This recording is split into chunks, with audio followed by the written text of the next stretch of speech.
Hello friends, नमस्कार। Welcome to my YouTube channel device maths classes. तो friends, आप सभी को पता है कि हम अनसॉल्व पेपर की एक सीरीज चला रहे हैं, जिसमें हम ऑलरेडी अपने दो सेट को कंप्लीट कर लिया है। 2024 के सेट हैं, सेट नंबर 1 324 EX और सेट नंबर 2 324 EY। इन दोनों सेट को हमने पूर्णतः कम्प्लीटली जो है इसको सॉल्व कर लिया है और यूट्यूब पे अपलोड भी कर दिया है। प्लेलिस्ट में आप लोग जाएंगे तो वहाँ से आपको देखने को मिलेगा। तो आप लोग वहाँ से जाके देखिए जो है, और अगर आपको वीडियो पसंद आए तो वीडियो को लाइक भी करिए। तो आज की क्लास में हम लोग बढ़ेंगे अपने सेट नंबर 3 की तरफ, और जिसमें हम लोग देखेंगे 324 EZ, जो कि हमारे अनसॉल्व पेपर का कोड है। तो ये 2024 का ही सेट है, सेट नंबर 3। तो आप सभी को पता है कि आपकी जो परीक्षा है वो एकदम करीब आती चली जा रही है। तो आपका जो मतलब अगर आपके पास प्रैक्टिस नहीं है तो कहीं ना कहीं आप जो है एग्ज़ाम में क्वेश्चन को छोड़ के आएंगे। तो अगर आप ये चाहते हैं कि एग्ज़ाम में क्वेश्चन ना छूटे तो इसके लिए आपको अधिक से अधिक क्वेश्चंस की प्रैक्टिस करनी होगी, और वो मिसलेनियस टाइप के क्वेश्चन होंगे तो ज़्यादा सही रहेगा। और PYQs तो करना ही करना है, बिना PYQs के जो है आप एग्ज़ाम में उतना अच्छा परफॉर्मेंस नहीं कर पाएंगे। तो उम्मीद करता हूँ कि आप जो है अधिक से अधिक PYQs को लगाएंगे, ताकि आपकी जो तैयारी वो बहुत ही स्ट्रांग हो सके। ठीक है, तो इन सब चीज़ों को देखते हुए हमने ये अनसॉल्व पेपर की सीरीज स्टार्ट की है, और आज इसी श्रृंखला में हमारा जो होगा वो क्लास नंबर मतलब 10वां या 11वां क्लास है, जो भी है। सेट नंबर 3 का ये पहला वाला क्लास होगा आज, और आज की क्लास में हम लोग देखेंगे जितने क्वेश्चन हमारे हो पाएंगे। तो चलिए पढ़ते हैं क्वेश्चन नंबर फर्स्ट की तरफ। और आप सभी को पता है कि क्वेश्चन नंबर 1 में टोटल 5 क्वेश्चन होते हैं, और ये हमारे ऑब्जेक्टिव टाइप के क्वेश्चन होते हैं। यानी कि 4 ऑप्शन आपको दिए गए होंगे, उनमें से आपको एक ऑप्शन को जो वहाँ पे टिक करना होता है। कुल मिला के कहना ये चाहता हूँ कि जो 5 क्वेश्चन हमारे हैं, पहले में जो 5 क्वेश्चन हैं क्वेश्चन नंबर 1 में, वो हमारे ऑब्जेक्टिव टाइप के क्वेश्चन हैं। तो उसमें सबसे पहला क्वेश्चन क्या है, ध्यान से देखिए आप लोग। चलिए देखिए, पहला क्वेश्चन हमसे कह रहा है कि सबसे पहली बात तो ये जो पहला क्वेश्चन है उसमें सारे पार्ट को आपको करने हैं। यहाँ पे लिखा है do all the parts, select the correct alternative of each part and right in your answer book. पहले क्वेश्चन में आपको सारे पार्ट करने हैं, ठीक है। तो कह रहा है कि पहला क्वेश्चन है, पहले का पहला है, in the set of real numbers the relation R defined by R is equal to A comma B such that A is less than or equal to B square is. यानी कि 4 option दिए गए हैं, एक बार समझा देते हैं। ये एक सेट है जो कि रियल नंबर का एक सेट है, उन पर एक रिलेशन बनाया गया है, जो कि यहाँ पे रिलेशन ये है कि रिलेशन में जो ऑर्डर पेयर आएंगे ए कामा बी, ए और बी कोई नंबर हो सकते हैं जो कि अपने इस सेट से होंगे। उनमें जो ऑर्डर पेयर का जो पहला वाला एलिमेंट होगा वो हमेशा छोटा होना चाहिए या फिर इक्वल होना चाहिए दूसरे वाले एलिमेंट के स्क्वायर से। यानी कि ऑर्डर पेयर का जो दूसरा वाला एलिमेंट होगा उसके स्क्वायर से पहला वाला एलिमेंट छोटा हो जाए या फिर इक्वल हो जाए, ठीक है। तो वो जो ऑर्डर पेयर होंगे वो हमारे इस रिलेशन के अंदर आ जाएंगे, ठीक है। तो सेट है रियल नंबर का। तो हमसे कह रहा है कि इसमें से कौन सा ऑप्शन सही है। पहला है not reflexive and symmetric but transitive, यानी कि रिफ्लेक्सिव नहीं हो, सिमेट्रिक भी नहीं हो और ट्रांजिटिव भी नहीं हो। दूसरा ऑप्शन है not reflexive and transitive but symmetric, यानी कि रिफ्लेक्सिव ना हो, ट्रांजिटिव ना हो, लेकिन सिमेट्रिक हो। और तीसरा जो है वो है नॉट सिमेट्रिक एंड ट्रांजिटिव, यानी कि सिमेट्रिक भी ना हो और ट्रांजिटिव भी ना हो बट रिफ्लेक्सिव, लेकिन रिफ्लेक्सिव हो। चौथा ऑप्शन है not reflexive, not symmetric and not transitive, यानी कि ना तो रिफ्लेक्सिव हो, ना ही ट्रांजिटिव हो और ना ही सिमेट्रिक हो। तो ये 4 ऑप्शन है, इनमें से कौन सा सही है। तो आप सभी को पता है कि ये सेट दिया गया है, इस सेट पे ये रिलेशन बनाया गया है। रिलेशन के अंदर वही ऑर्डर पेयर आएगा जिस ऑर्डर पेयर का पहला एलिमेंट दूसरे के स्क्वायर से या तो छोटा हो जाए या तो ये हमारा क्या हो जाए, इक्वल हो जाए। तो चलिए इसको सॉल्व करते हैं, देखिए क्या है। तो सबसे पहले हम लोग चेक कर लेंगे कि ये रिफ्लेक्सिव है कि नहीं है। तो रिफ्लेक्सिव के लिए देखो क्या करते हैं, आप सभी को पता है। रिफ्लेक्सिव रिलेशन के लिए क्या करेंगे कि सेम एलिमेंट का, यानी कि गिवन सेट के प्रत्येक एलिमेंट के स्वयं के साथ रिलेशन होना चाहिए, स्वयं के साथ रिलेशन होगा तभी जो है, और प्रत्येक एलिमेंट का होना चाहिए तभी वो रिफ्लेक्सिव रिलेशन होता है। तो आप सभी को पता है कि ये सेट रियल नंबर का सेट है, तो इसमें कॉम्प्लेक्स नंबर को छोड़ के, यानी कि रूट के अंदर माइनस को छोड़ के बाकी सारे नंबर्स यहाँ पे आ सकते हैं। तो ये ध्यान से देखिए, यहाँ पे लिखेंगे हमारे पास, मान लेते हैं कि एक एलिमेंट है 1/2, और अगला एलिमेंट मतलब एक एलिमेंट जो 1/2 जो कि अपने इस सेट ए से बिलोंग करता है। अब यहाँ पे लिखेंगे because 1/2 is not equal to 1/2 का स्क्वायर, और इक्वल भी नहीं है, और साथ ही साथ एंड यहाँ पे भी लिख देंगे and 1/2 is less then is not less than 1/2 का स्क्वायर,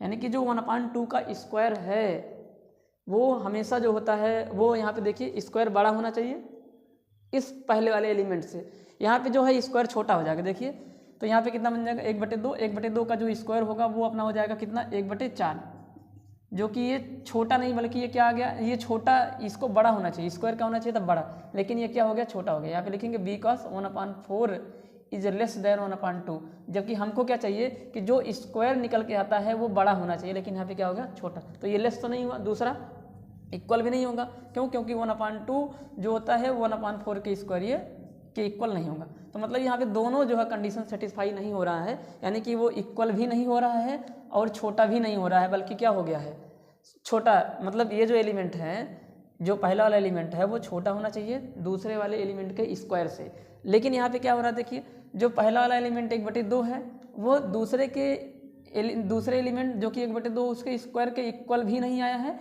और साथ ही साथ जो है वो छोटा भी नहीं आया, बल्कि क्या आ गया यहाँ पे बड़ा आ गया। देखिए ये चीज़ बड़ी हो गई, जो पहला एलिमेंट है वो क्या हो गया बड़ा हो गया, जबकि यहाँ पे क्या कह रहा है छोटा होना चाहिए। तो कुल मिला के यहाँ पे कह देंगे कि हेंस नॉट रिफ्लेक्सिव रिलेशन, यहाँ पे ये रिफ्लेक्सिव नहीं है, ठीक है, रिफ्लेक्सिव रिलेशन ये नहीं है, ठीक।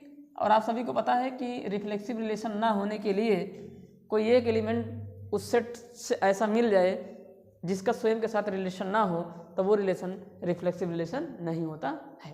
तो ठीक है, तो ये रिफ्लेक्सिव नहीं है। दूसरा, अब हम लोग देखते हैं जो सिमेट्रिक रिलेशन को, किसको देखेंगे सिमेट्रिक रिलेशन, सिमेट्रिक रिलेशन है कि नहीं इसको देखते हैं। तो आप सभी को पता है कि सिमेट्रिक में जो है वो A, B मान के चलते हैं कि A, B रिलेशन से बिलोंग करता है, तब अगर यदि उसका उल्टा B, A भी उस रिलेशन से बिलोंग कर जाएगा तो वो सिमेट्रिक रिलेशन होता है। तो यहाँ पे लिख देंगे कि माना, यहाँ पे लिख देंगे कि लेट कोई एक ऑर्डर पेयर पकड़ लेते हैं जिसमें दूसरे वाले एलिमेंट का जो स्क्वायर होगा वो हमेशा बड़ा हो जाए पहले वाले से। तो ऐसे बहुत सारे नंबर हैं जिनमें हम लोग ले लेते हैं, चलो 1, 3 ले लेते हैं। यहाँ पे लिख देंगे because late 1, 3 is belonging in the relation, 1, 3 इस रिलेशन से बिलोंग करेगा। रीजन बिकॉज जो 1 होता है वो हमेशा छोटा होगा, इक्वल होगा 3 के स्क्वायर से, यानी कि दूसरे वाले का जब स्क्वायर करते हैं, ऑर्डर पेयर के दूसरे एलिमेंट का जब स्क्वायर करते हैं वो हमेशा बड़ा होना चाहिए। देखो B जो कि ऑर्डर पेयर का दूसरा एलिमेंट है वो बड़ा है किससे, पहले वाले से। 3 का स्क्वायर कितना हो जाएगा 9, तो 9 आएगा। यहाँ पे 1 जो होगा वो हमेशा छोटा होगा 9 से या इक्वल होगा, दोनों में से कोई एक चीज़ होना चाहिए। But 3, 1 is not belonging in the relation, क्यों, क्योंकि जो अपना 3, यहाँ पे लिख देंगे बिकॉज जो 3 होता है वो छोटा भी नहीं होगा, इक्वल भी नहीं होगा 1 के स्क्वायर से, हमेशा क्या होता है बड़ा। तो यहाँ पे इसको काटना पड़ेगा ऐसे, तो क्यों, क्योंकि जो 3 होता है वो छोटा और इक्वल नहीं होगा 1 से, 1 का स्क्वायर कितना होगा 1 से, तो मतलब उसका उल्टा वाला जो है उस रिलेशन से बिलोंग नहीं किया, hence not symmetric, hence not symmetric. तो ये सिमेट्रिक नहीं है, ये रिलेशन क्या है सिमेट्रिक नहीं है। रीजन समझ आ गया आपको सिमेट्रिक क्यों नहीं है। अब तीसरा हम लोग पकड़ते हैं ट्रांजिटिव, मतलब तीसरा वाला चेक करेंगे कि ये हमारा ट्रांजिटिव रिलेशन है कि नहीं है। तो हम लोग तीसरा पढ़ेंगे क्या, ट्रांजिटिविटी, यानी कि ट्रांजिटिव रिलेशन ये है कि नहीं है। ट्रांजिटिव रिलेशन को चेक करेंगे तो चूँकि ये जो सेट है आप सभी को पता है कि ये रियल नंबर का सेट है, तो इसमें कोई भी एलिमेंट आ सकता है बस रूट के अंदर माइनस को छोड़ के। तो हम 3 एलिमेंट इस तरह से लेते हैं जो जिनका ऑर्डर पेयर, अब यहाँ पे देखिए आप सभी को ये बात पता होनी चाहिए कि जो ट्रांजिटिव रिलेशन होता है उसमें हम 3 एलिमेंट पकड़ते हैं AB, BC। तो हम ये मान के चलते हैं कि अगर AB उस रिलेशन से बिलोंग करता है, BC भी उस रिलेशन से बिलोंग करता है, तब यदि AC भी उस रिलेशन से बिलोंग कर जाए तो कह देंगे कि जो रिलेशन है वो ट्रांजिटिव रिलेशन है। तो अब यहाँ पे ध्यान से देखिए, यहाँ पे अगर हम लोग 3 एलिमेंट इस गिवन सेट से पकड़ते हैं, जैसे कि हमने ले लिया कि हमने ले लिया यहाँ पे लेट 4 माइनस, यहाँ पे ले लेते हैं 2, और यहाँ पे पकड़ लेते हैं 3 एलिमेंट जो है, कोई 3 एलिमेंट यहाँ पे पकड़ लेंगे, यहाँ पे आ जाएगा अपना, चलिए यहाँ पे ले लेते हैं 4, माइनस में 5, में कितना 1। ये तीनों इस गिवन सेट A से बिलोंग कर रहे हैं, और जो सेट अपने रियल नंबर का एक सेट है। अब यहाँ पे लिखेंगे बिकॉज, इसमें हमको A, B मानना पड़ेगा, या ऐसे लिख देंगे यहाँ पे, because 4, -5 is belonging in the relation देखिए ए बी हो गया। अब ये 4 -5 क्यों रिलेशन से बिलोंग करेगा, क्योंकि ये इस रिलेशन की डेफिनेशन को फॉलो कर देगा। डेफिनेशन क्या है कि ऑर्डर्ड पेयर का पहला वाला जो एलिमेंट है वो छोटा होना चाहिए सेकंड वाले एलिमेंट के स्क्वायर से, यानी कि सेकंड वाले एलिमेंट का जो स्क्वायर है वो बड़ा हो जाए अगर पहले वाले एलिमेंट से। यहाँ पे लिख देंगे बिकॉज 4 जो होता है, जो कि ऑर्डर पेयर का पहला एलिमेंट है, वो हमेशा लेस होता है किससे, -5 के स्क्वायर से। सेकंड एलिमेंट कितना है -5, उसका स्क्वायर, सेकंड का स्क्वायर, यानी कि सेकंड एलिमेंट का जो स्क्वायर आएगा वो बड़ा हो जाए पहले वाले एलिमेंट से, तो ऑर्डर पेयर रिलेशन के अंदर आ जाएगा। और यहाँ पे ऐसा हो रहा है, 4 इज लेस देन, यहाँ पे आ जाएगा 25, तो सेकंड एलिमेंट का जो स्क्वायर है वो हमेशा बड़ा हो जा रहा है इससे, तो इसका मतलब ये ऑर्डर पेयर इस रिलेशन के अंदर आ जाएगा। तो ठीक है, तो हम यहाँ पे मान के चल रहे हैं कि 4, 5 -5 इस रिलेशन से बिलोंग किया, एंड दूसरा -5, 1 जो कि BC का रोल कर रहा है, ये बिलोंग कर जाएगा हमारे रिलेशन से। क्यों? क्योंकि इसमें भी यहाँ पे ये कंडीशन सेटिस्फाई हो जाएगी। कैसे? देखिए -5 जो होगा वो छोटा होगा किससे, 1 के स्क्वायर से, 1 यानी कि ऑर्डर पेयर का सेकंड एलिमेंट, तो ऑर्डर पेयर के सेकंड एलिमेंट से, एलिमेंट के स्क्वायर से फर्स्ट एलिमेंट जो है वो छोटा हो रहा है, तो मतलब ये ऑर्डर पेयर भी इसके अंदर आएगा। अब यहाँ पे लिखेंगे but 4, 1 is not belonging in the relation because 4 is not less or equal. यहाँ पे इक्वल की भी साइन हमको लगानी चाहिए, हालांकि यहाँ पे लगाएंगे नहीं, इक्वल तो वो ऐसे भी नहीं आएगा क्योंकि यहाँ पे आ जाएगा 1, तो ये इक्वल भी नहीं है और इसके स्क्वायर से छोटा हो जा रहा है, इक्वल भी नहीं है बड़ा भी नहीं है। देखिए इसको बड़ा होना चाहिए ना, ऑर्डर पेयर का सेकंड एलिमेंट का होना चाहिए बड़ा होना चाहिए, सेकंड एलिमेंट का स्क्वायर बड़ा होना चाहिए, जबकि यहाँ पे क्या हो जा रहा है, छोटा, क्योंकि 1 का स्क्वायर कितना होता है, 1 हो जाएगा। इसको सही से कर लेंगे, यहाँ पे काट देंगे इसको और यहाँ पे आ जाएगा 1।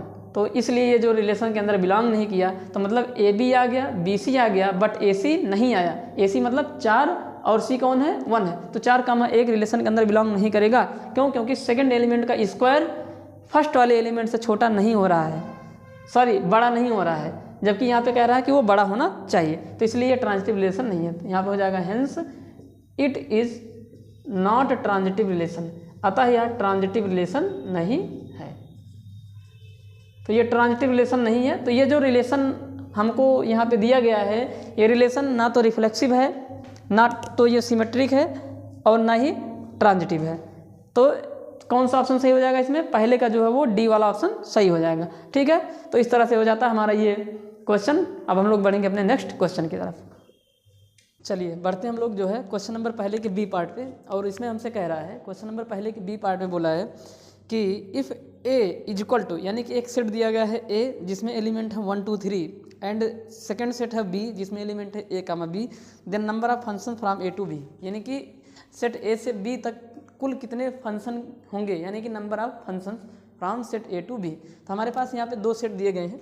जो सेट A है वो अपना है, उसमें एलिमेंट है 1 2 और 3, और जो सेट B है उसके अंदर 3 एलिमेंट हैं, वो है A B और C।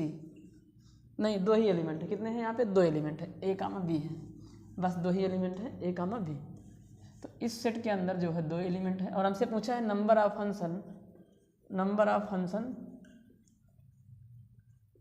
फंक्शन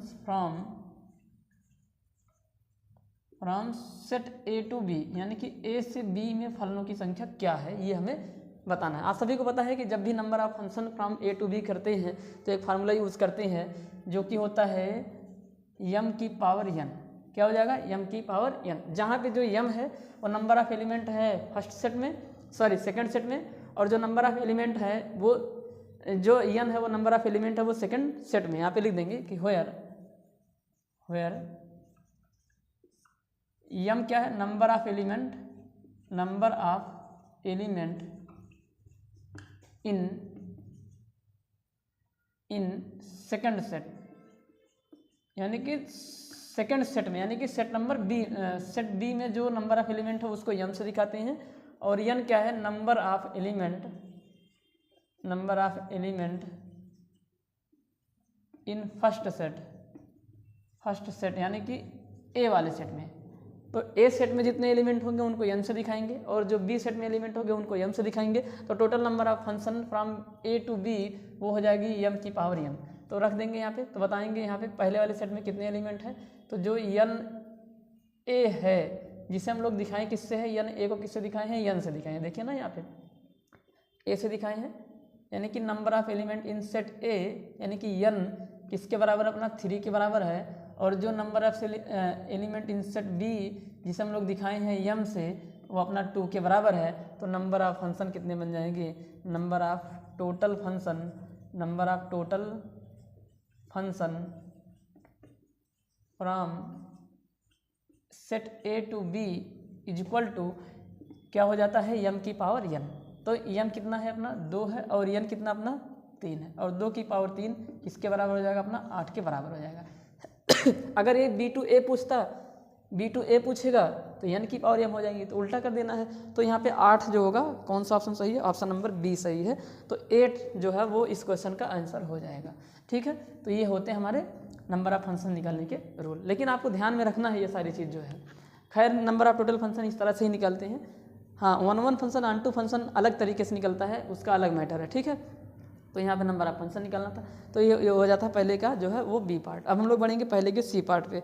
इसमें कह रहा है कि for which value of lambda are the vectors, एक वेक्टर दिया गया है lambda I cap plus J cap plus K cap, and दूसरा वेक्टर है I cap minus 4 J cap plus 2 cap perpendicular है। तो लैम्डा के किस वैल्यू के लिए हमारे जो दोनों वेक्टर हैं, ये क्वेश्चन नंबर पहले का ही सी पार्ट है। इसमें हमको 2 वेक्टर दिए गए हैं। पहला जो वेक्टर है यहाँ पे लिख देंगे कि लेट वेक्टर ए, पहले वाले वेक्टर को ए नाम दे देते हैं, जो कि अपना है लैम्डा आई कैप प्लस में जे कैप और प्लस के कैप, ये अपना वेक्टर ए हो जाएगा। और वेक्टर बी मान लेते हैं दूसरे वाले को, जो कि अपना है आई कैप माइनस में 4 जे कैप और प्लस में 2 के कैप।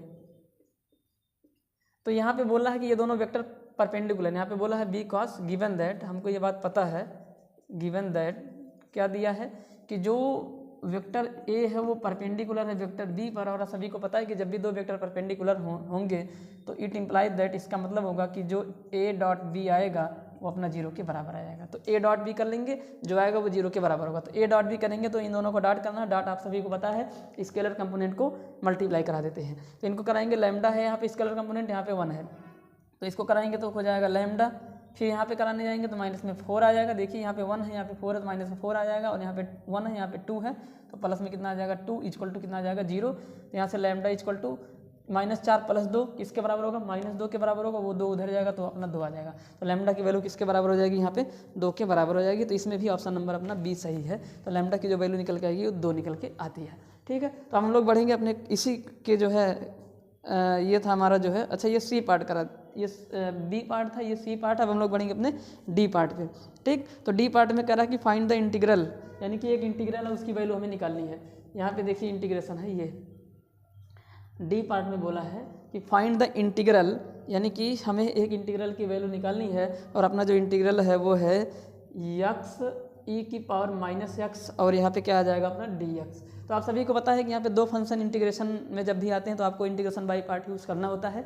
और आइलेट के हिसाब से वहाँ पे फर्स्ट और सेकंड फंक्शन को मानना पड़ेगा। तो आइलेट के हिसाब से जो अपना एक्सपोनेंशियल फंक्शन होता है एकदम लास्ट में आता है, तो हमारा सेकंड फंक्शन हो जाएगा और ये हमारा हो जाएगा फर्स्ट फंक्शन। तो ये हमारा फर्स्ट हो जाएगा और ये हमारा क्या हो जाएगा सेकंड। देखिए ना आइलेट होता है ILATE। ठीक, तो आइलेट का मतलब आई का मतलब होगा इनवर्स ट्रिग्नोमेट्रिक फंक्शन, यानी कि प्रतिलोम त्रिकोणमितीय फलन। और यल फॉर लॉगरिथमिक फंक्शन, यानी कि लघुगणकीय फलन। ए फॉर अलजेब्राइक फंक्शन, बीजगणितीय फलन। और टी फॉर ट्रिग्नोमेट्रिक फंक्शन, त्रिकोणमितीय फलन। और जो ई होता है उसका मतलब होता है एक्सपोनेंशियल फंक्शन, चरघातांकीय फलन। एकदम लास्ट में आ रहा है तो जिसका जैसे ऑर्डर है उसी हिसाब से हम यहाँ पे मान के चलते हैं। तो लास्ट में आ रहा है तो सेकंड फंक्शन, ये फर्स्ट फंक्शन। तो इंटीग्रेशन बाई पार्ट का फार्मूला क्या है, first function into integration of second function minus first का डेरिवेटिव इनटू सेकंड का इंटीग्रेशन, उसके बाद होल का इंटीग्रेशन। तो यही फार्मूला यहाँ पे लगा देंगे, यहाँ पे लिख देंगे integration by part, integration by part खंडशः समाकलन के द्वारा। तो क्या बन जाएगा फर्स्ट फंक्शन यानी कि x इनटू डायरेक्ट कर देना हूँ, चलिए एक स्टेप कर देते हैं यहाँ पे e की पावर -x dx, फिर माइनस फर्स्ट का डेरिवेटिव यानी कि dy dx of x into second का इंटीग्रेशन और उसके बाद जो है इन सब का इंटीग्रेशन हमको लास्ट में करना पड़ता है। तो इन सब का इंटीग्रेशन कर देंगे यहाँ पे, और यहाँ पे आ जाएगा dx। ठीक है, तो चलिए यहाँ पे करेंगे। तो यहाँ पर आ जाएगा x इंटू ई की पावर माइनस एक्स का जो इंटीग्रेशन होगा वो e की पावर माइनस एक्स होगा, और अपान में -1 आएगा। आप सभी को पता है कि इसको t मानना पड़ता है, कुल मिला के हम यहाँ पे डायरेक्ट बता दे रहे हैं। और अपान में कितना आएगा -1, और -1 लिख देते हैं यहाँ पे, और माइनस x का जो इंटीग्रेशन होगा और डिफ्रेंसिएशन होगा वो कितना आएगा 1 का इसके इंटीग्रेशन मल्टीप्लाई कराएंगे फिर इंटीग्रेशन करेंगे। तो x का डिफ्रेंसिएशन 1 और e की पावर माइनस एक्स का इंटीग्रेशन यही आया, माइनस में e की पावर x हो जाता है। यहाँ पे एक स्टेप पूरा करेंगे तो यहाँ पे आ जाएगा 1 इंटू ई की पावर माइनस एक्स का e की पावर माइनस एक्स अपान में कितना -1, और यहाँ पे कितना dx। उसके बाद अपना जो है यहाँ पे बन जाएगा अपना, यहाँ पे इनको ये -1 ऊपर चलाएगा तो यहाँ पे बन जाएगा -x e की पावर माइनस एक्स माइनस। अब देखिए इसका जो इंटीग्रेशन आएगा वो अभी यहाँ पे निकल के आया हुआ है, क्या बन जाएगा इसका इंटीग्रेशन, ये माइनस बाहर जाएगा तो ये प्लस बन जाएगा, और इंटीग्रेशन थोड़ा ब्रैकेट में करते हैं तो कितना बन जाएगा यहाँ पे, ये माइनस बाहर होकर ये प्लस बना है, और e की पावर माइनस एक्स का हो जाएगा e की पावर माइनस एक्स, और अपान में कितना -1, और प्लस में कितना हो जाएगा c। यहाँ पे आ जाएगा माइनस में x e की पावर माइनस एक्स, और ये माइनस ये ऊपर चला जाएगा, और यहाँ पे बन जाएगा माइनस में e की पावर माइनस में x, और अपना यहाँ पे प्लस में कितना हो जाएगा c। यहाँ से माइनस में e की पावर माइनस में x कॉमन ले लेंगे तो क्या बन जाएगा, यहाँ पे माइनस कॉमन लिए तो ये माइनस क्या बन जाएगा प्लस। यहाँ पे बन जाएगा e की पावर माइनस एक्स कॉमन हो चुका है यहाँ पे। जब e की पावर माइनस एक्स कॉमन ले लेंगे तो यहाँ पे बचेगा अपना कितना, माइनस भी कॉमन तो बचेगा x, और यहाँ पे माइनस कॉमन है तो ये माइनस क्या बन जाएगा प्लस, और e की पावर माइनस एक्स कॉमन तो यहाँ पे 1, और प्लस में कितना हो जाएगा c। तो ये वाला ऑप्शन सही है। देखते कौन सा ऑप्शन इसमें से है। तो इसमें जो है ऑप्शन नंबर, इसमें अपना ऑप्शन नंबर जो है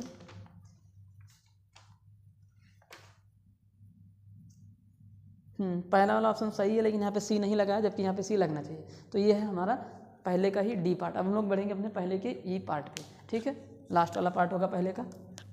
तो देखिए पहले का जो लास्ट पार्ट है ई पार्ट, उसमें हमसे कह रहा है कि एक डिफरेंशियल इक्वेशन दिया गया है जो कि है D cube Y upon D X cube का whole square plus X into D Y upon D X का whole cube plus 8y equal to log X. इसका जो है हमें ऑर्डर बताना है, यानी कि इसकी कोटि क्या होगी। तो आप सभी को बता देते हैं कि हर एक डिफरेंशियल इक्वेशन की ऑर्डर होती है, और ऑर्डर होता क्या है कि हाईएस्ट जो मतलब कितनी बार मैक्सिमम टाइम डेरिवेटिव यानी कि किया गया है, कितनी बार डिफरेंशिएशन किया गया है, वही उसकी ऑर्डर हो जाएगी। और हाईएस्ट डेरिवेटिव की जो पावर होती है वो डिग्री होती है उसकी। तो डिग्री हर एक डिफरेंशियल इक्वेशन का नहीं होगा। जो डिफरेंशियल इक्वेशन एक पॉलिनोमियल डिफरेंशियल इक्वेशन होता है वो होगा, यानी कि जिसमें जो D Y by D X वो लॉग के अंदर ना हो, साइन के अंदर ना हो। ठीक है, तो उन सबको हम लोग जो है पॉलिनोमियल डिफरेंशियल इक्वेशन नहीं कहेंगे, और उसकी डिग्री डिसाइड नहीं है। तो जिसकी डिग्री डिसाइड है वो कौन से टाइप का पॉलिनोमियल है, वो अपना है पॉलिनोमियल डिफरेंशियल इक्वेशन। ठीक है, तो सबकी डिग्री डिसाइड नहीं है यहाँ पे। तो खैर यहाँ पे डिग्री नहीं पूछा है, ऑर्डर पूछा है। तो इस क्वेश्चन का जो ऑर्डर होगा, इस डिफरेंशियल इक्वेशन का जो ऑर्डर होगा वो अपना हो जाएगा कितना। देखिए सबसे अधिक बार डिफरेंशिएशन कहाँ हुआ है, यहाँ हुआ। कितनी बार हुआ, 3 बार। तो 3 इसका हो जाएगा ऑर्डर। अगर इसका डिग्री पूछता तो ये एक पॉलिनोमियल डिफरेंशियल इक्वेशन है, तो इसकी डिग्री जो है हमारी हो जाती है यहाँ पे हाईएस्ट डेरिवेटिव कौन है, यहाँ पे ये है, उसकी पावर कितनी हो जाएगी 2। तो डिग्री नहीं पूछा, ऑर्डर पूछा, तो ऑर्डर इसका 3 हो जाएगा। और अगर डिग्री भी पूछता तो यहाँ पे लिख देंगे डिग्री इसकी जो हो जाएगी वो अपनी हो जाएगी 2। तो डिग्री 2 है और ऑर्डर कितना है यहाँ पे 3। तो इस तरह से कंप्लीट हो जाता है अपना जो है पहला वाला के सारे पार्ट कंप्लीट हो जाते हैं। अब हम लोग बढ़ेंगे पहले वाले क्वेश्चन नंबर 2 की तरफ। ठीक है,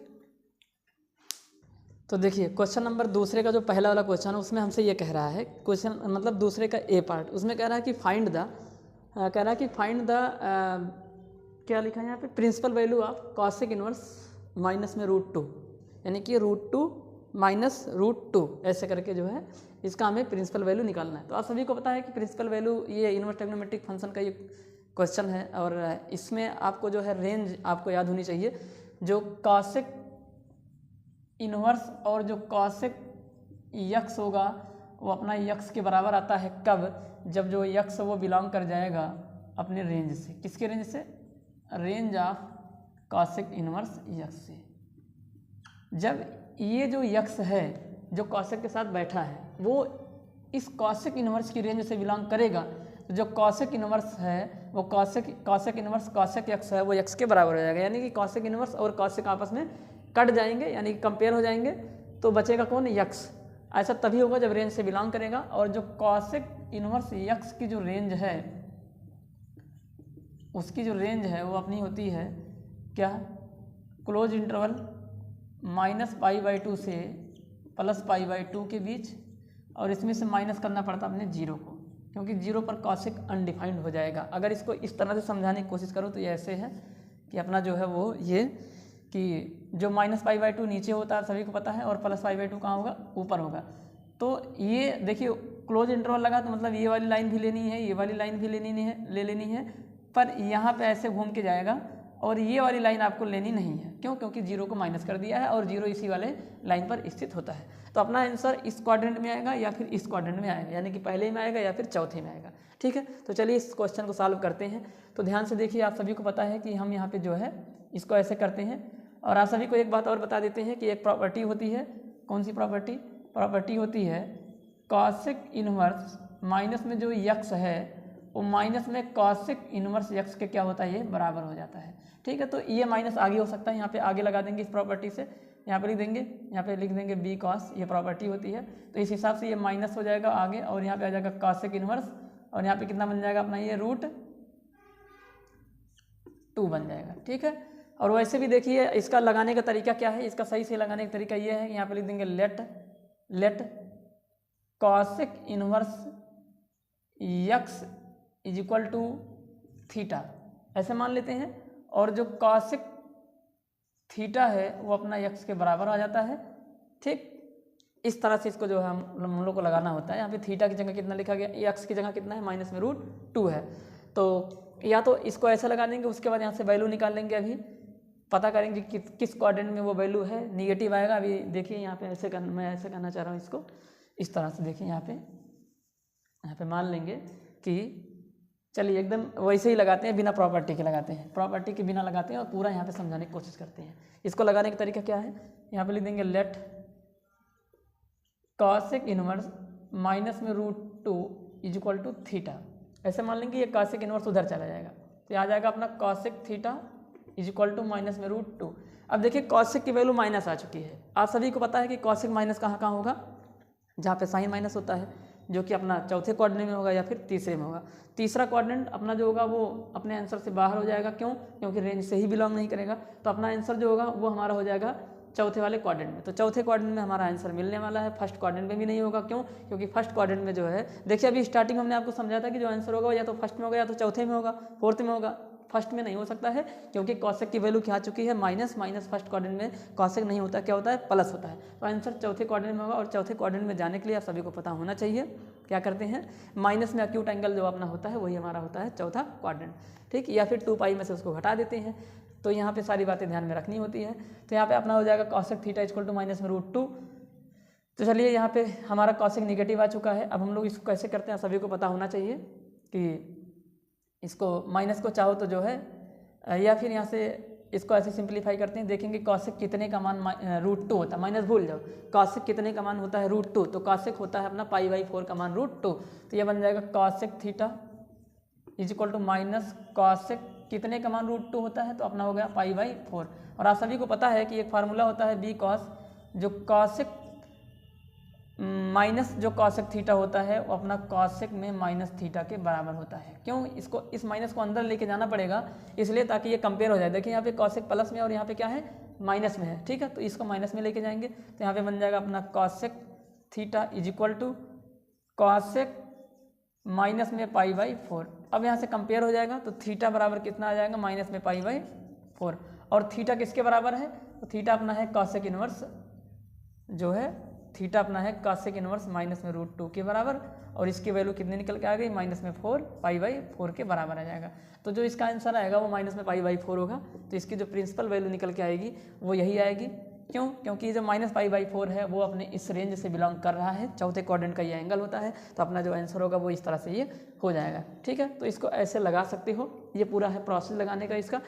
इसका जो दूसरा तरीका उसका ये है, दूसरा तरीका अपना देखो ये है, सेकंड मेथड देखो क्या है। सेकंड मेथड क्या है, वही चूँकि कॉसेक इनवर्स माइनस यक्स बराबर होता है माइनस में कॉसेक इनवर्स यक्स के बराबर होगा, इस वाली प्रॉपर्टी से उसको ऐसे लिख देंगे। देखिए अपना जो कॉसेक इनवर्स माइनस में √2 है, इसको हम लोग लिख सकते हैं माइनस में कॉसेक इनवर्स √2। अब देखिए कॉसेक कितने का मान √2 होता है, ये माइनस यहीं रहने दीजिए, कॉसेक इनवर्स, कॉसेक कितने का मान √2 होता है, तो आप बोलेंगे कॉसेक π/4 का मान होता है √2। तो ये इससे कट जाएगा तो अपना बन जाएगा माइनस में π/4। तो ये दूसरा तरीका लगाने का, लेकिन इसका जो डिटेल मेथड है वो ये है। तो इस तरह से आपको जो आपको तरीका अच्छा लगे उससे आप कर सकते हैं, दोनों तरीके से आप इस सवाल को कर सकते हैं। तो हम लोग बढ़ेंगे अपने क्वेश्चन नंबर दूसरे के ही, ये था अपना ए पार्ट, दूसरे का ये था ए पार्ट। अब हम लोग बढ़ेंगे दूसरे के अपने बी पार्ट पे, ठीक है। तो उम्मीद करता हूँ कि आपको समझ में आया होगा। तो चाहे आप इसको ऐसा लगा लीजिए या फिर ऐसा लगा सकते हैं, ऐसे भी लगा सकते हैं, प्रॉपर्टीज भी लगा सकते हैं, ऐसे भी लगा सकते हैं, ठीक है। तो बढ़ते अपने नेक्स्ट वाले क्वेश्चन पे। चलिए क्वेश्चन नंबर जो है वो दूसरे का बी पार्ट है। क्वेश्चन नंबर दूसरे का बी पार्ट, ये सारे एक एक नंबर के क्वेश्चन है।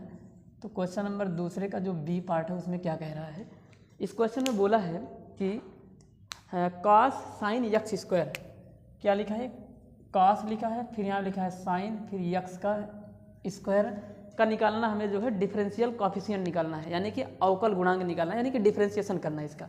तो ये है, इसका हमें करना है डिफरेंशिएशन, यानी कि हमें निकालना। तो यहाँ पे आप सभी को पता है कि जब भी डिफरेंशिएशन करते हैं तो इसको मान लेंगे कि let y = cos sine X का स्क्वायर।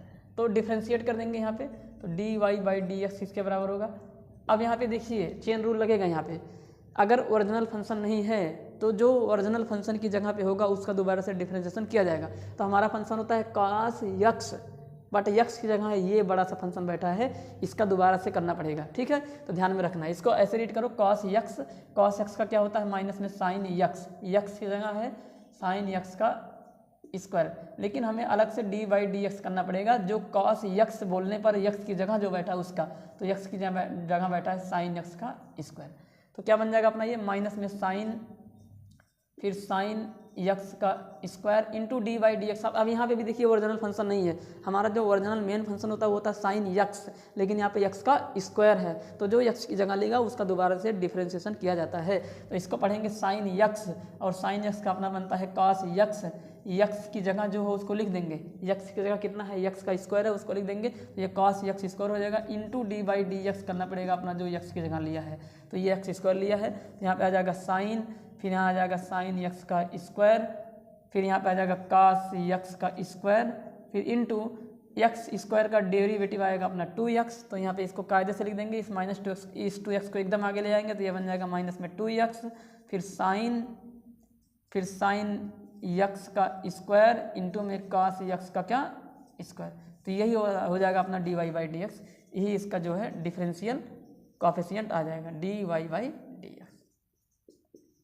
तो उम्मीद करता हूँ कि समझ में आया होगा। तो ये अपने क्वेश्चन का क्या हो जाएगा आंसर हो जाएगा, ठीक है। एक बार चेक कर लेते हैं क्या आंसर दे रहा है, तो देखते हैं क्या है ये दूसरे का जो है। तो ये है माइनस में 2x cos square x sign x square, ठीक है। बस आगे पीछे करके लिखा गया, इस चीज़ को पहले लिख दिया गया, मतलब ये ऐसे लिख दिया गया है।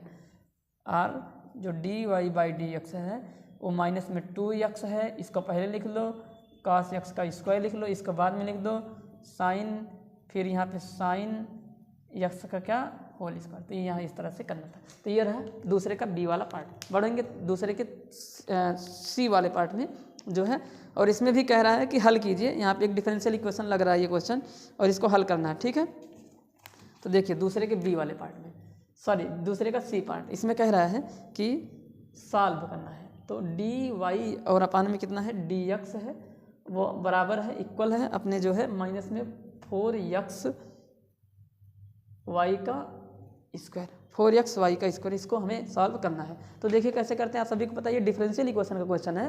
तो यहाँ पे वेरिएबल सेपरेबल मेथड लगाएंगे, चरों का पृथक्करण विधि लगाएंगे, x को dx की तरफ ले जाएंगे और y को dy की तरफ लेके जाएंगे। याद रहे dx और dy कभी भी नीचे नहीं होने चाहिए, यानी कि डिनोमिनेटर में वो चीज़ नहीं होना चाहिए, वो हमेशा किस में होना चाहिए, न्यूमरेटर में होना चाहिए। तो क्या बन जाएगा अपना ये, तो ये देखिए dx अभी यहाँ नीचे, उसको उठा के उधर ले जाएंगे और इस y स्क्वायर को नीचे रहेंगे, तो यहाँ पर हो जाएगा dy और अपान में आ जाएगा अपना कितना, ये माइनस में y स्क्वायर कर देंगे। चलिए यहीं पे कर देते हैं माइनस में वहाँ पे हो जाएगा y का स्क्वायर, और यहाँ पे हो जाएगा अपना 4x और इंटू में कितना dx, ठीक है। तो इसको ऐसे लिख सकते हैं, इंटीग्रेशन की साइन लगा देंगे, मतलब दोनों तरफ इंटीग्रेशन कर देंगे इधर, और यहाँ पे हो जाएगा 1/y का स्क्वायर, और यहाँ पे कितना dy is equal to integration 4 constant है बाहर हो जाएगा x dx, इंटीग्रेशन कर देंगे तो यहाँ पे हो जाएगा माइनस में यहीं रह देंगे, और y स्क्वायर का हो जाएगा y³ और अपान में कितना 3, क्योंकि नहीं यहाँ पे गलत हो जाएगा, y स्क्वायर का जो हो जाएगा अपना जो है यहाँ पे इस वाई स्क्वायर को ऊपर लेके जाएंगे, एक स्टेप और लिख देंगे यहाँ पे इंटीग्रेशन ऑफ वाई की पावर -2 और यहाँ पे कितना dy और यहाँ पे 4, इसका भी एक ही साथ सबका इंटीग्रेशन करेंगे यहाँ पे, तो माइनस लगा देंगे और वाई स्क्वायर का हो जाएगा माइनस वाई की पावर -2 हो जाएगा वाई की पावर -2 + 1 अपान -2 और प्लस में कितना 1, यही होगा ना यहाँ पे, ठीक है। हाँ, फार्मूला होता है ना x की पावर n = x की पावर n + 1 अपान n + 1, यही वाला फार्मूला होता है। तो यहाँ पे हो जाएगा अपना ये और इक्वल टू 4 और x का होगा x² और अपान में कितना 2 और प्लस में कितना c, थोड़ा सा इनको सिंपलीफाई कर देंगे और तो यहाँ पे हो जाएगा माइनस में ये y -2 + 1 -1 हो जाएगा, नीचे कर देंगे इसको y की पावर -1 के नीचे लाएंगे तो 1/y बन जाएगा, तो ये 1/y हो जाएगा और ये -2 + 1 किसके बराबर होगा, ये -1 के बराबर होगा। तो इनटू में जो है नीचे ही आ जाएगा अपना -1 और यहाँ पे हो जाएगा 4, ये इसको काट देगा तो यहाँ जाएगा 2x² प्लस में कितना c, ये माइनस माइनस भी कैंसिल हो जाएगा तो बन जाएगा 1/y = 2x² प्लस में कितना c, यह आंसर हो सकता है, यही आंसर ही हो जाएगा। या फिर अगर y बराबर लिखना चाह रहे हैं तो इसको जो है नीचे लेके आएंगे या तिरछा गुणा करा देंगे, देखते हैं आंसर कितना आ रहा है यहाँ पे, अगर यही आ जाएगा तो यही ठीक, वरना सिंपलीफाई थोड़ा सा कर देंगे इसको, ठीक है। तो देखिए क्या है आंसर इसका, हालांकि 1 नंबर का क्वेश्चन है, बहुत ज़्यादा देर तक इसको नहीं करेंगे, तो ये है यही आ रहा है ये, ठीक है। तो ठीक है, सही है, ये आंसर आएगा इसका, ठीक। तो 1/y = 2x², यहाँ पे -c लिखे और -c लिखो +c लिखो कोई मतलब नहीं है, क्योंकि c तो कांस्टेंट है, पता नहीं कैसा कांस्टेंट है, वो माइनस है कि प्लस है, ठीक है।